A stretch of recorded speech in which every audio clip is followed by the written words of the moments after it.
You and the Universe, written and illustrated by Bernardo Marçolla.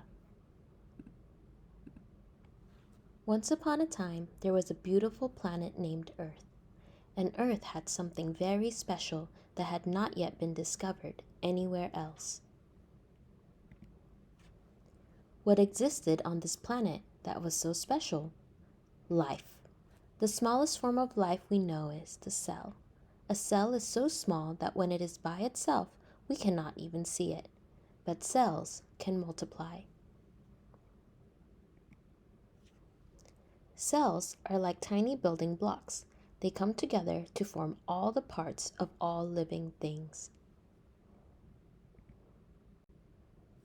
Although we sometimes seem different from other people and other creatures, all of us, deep down inside, are very similar.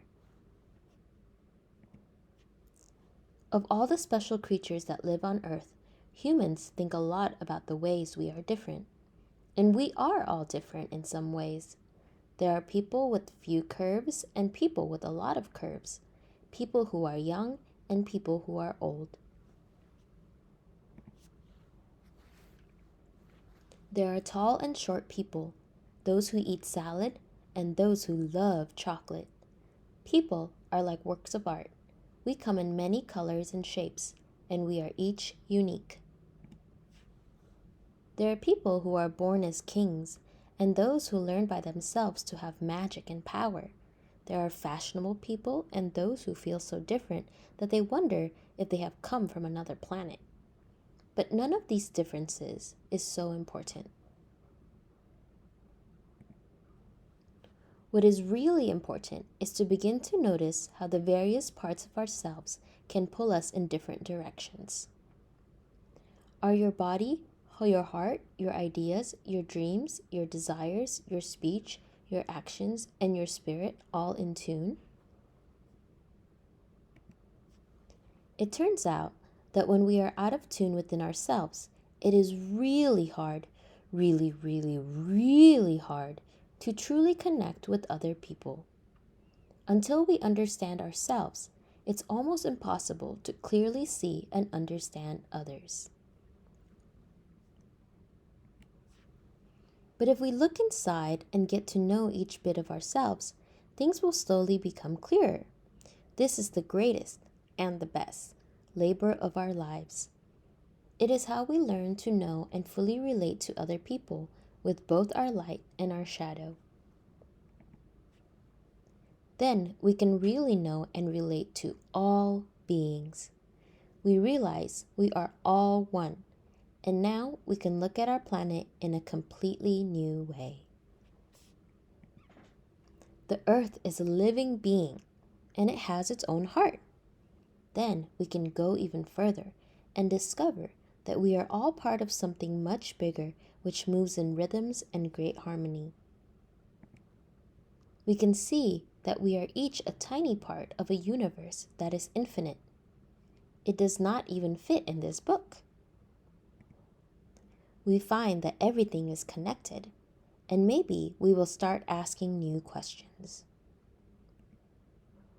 And that will be the beginning of so many new and beautiful stories. A note from Bernardo.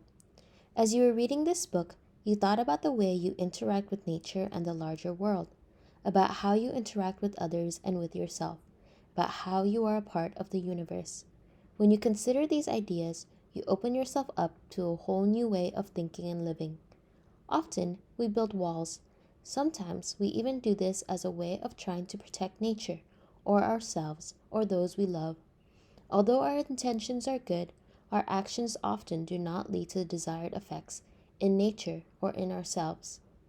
As human beings, we too rarely think of our own nature, and we can forget that the way we relate to the outside world is a reflection of how we relate to ourselves. We forget that we are part of nature, and we become fragmented, disconnected from our own inner ecology. We are divided within ourselves, and the relationships we build with other people and with other beings are fragile as a result.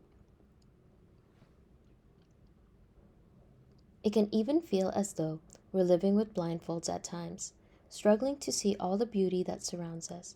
Too often, we don't notice the colors of the sunset. We ignore the amazing processes that transform a seed into a tree or a flower.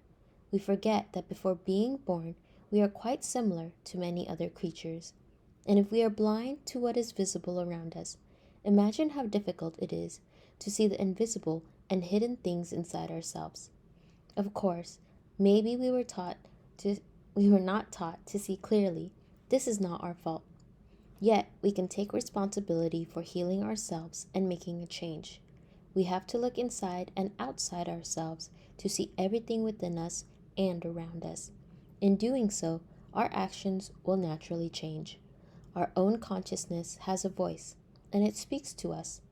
It is important for all of us, at any age, to learn to listen to this voice, to look up to the sky, and, as we see the stars, to know that we are part of them.